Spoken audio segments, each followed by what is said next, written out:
Hey guys, and the Blue Bridge here, and it's confirmed, it's been confirmed, we are now a club for profit. The owners have admitted it, it came out of the horse's mouth, so let's get into it.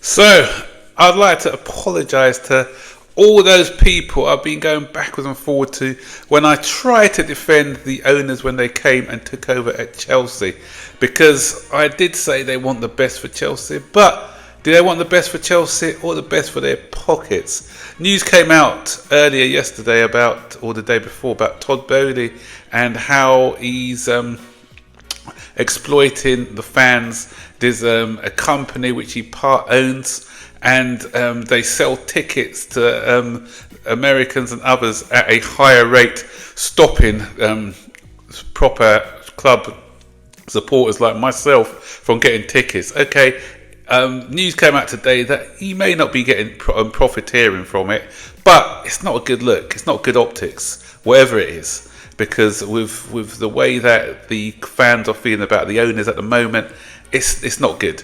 And so that's just another thing to knock the owners on.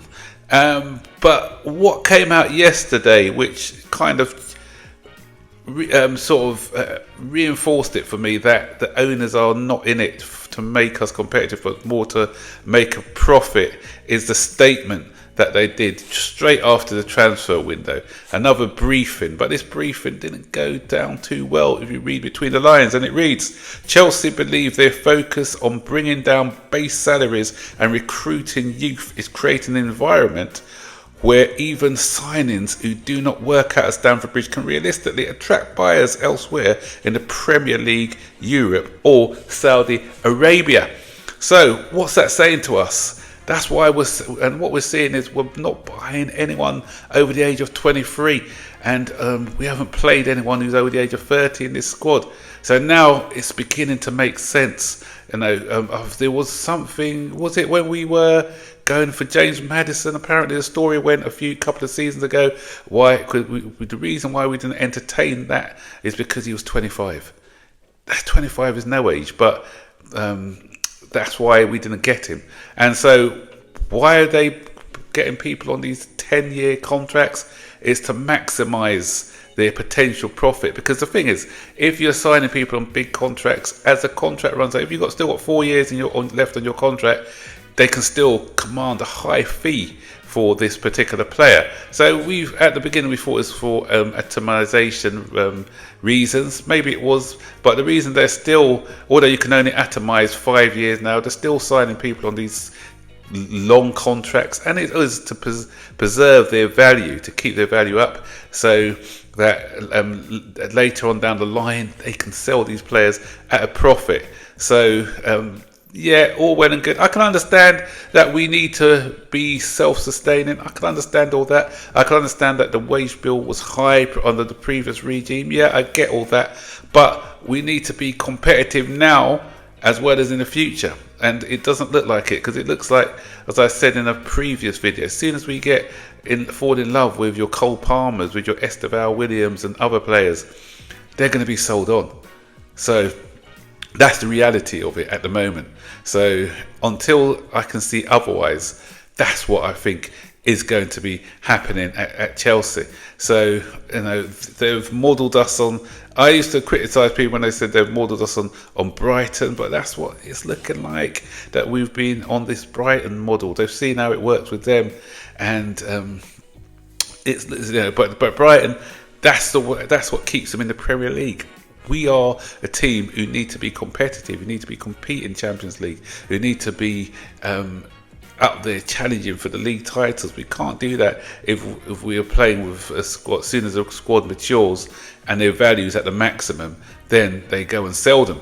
And another story which came out today actually, and it says Chelsea's summer transfer kitty will get larger if they qualify for the UCL. They will continue to use their business model, though, of selling to generate huge amounts of funds.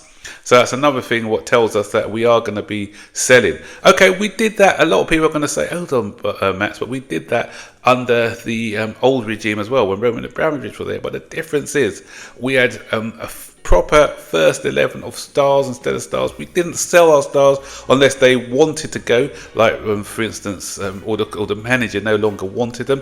The only one that we sold, I think, was big when you look at the Eden Hazard sale, but Eden Hazard always expressed a wish to play for Real Madrid. So, and he left after he'd given Chelsea his best years.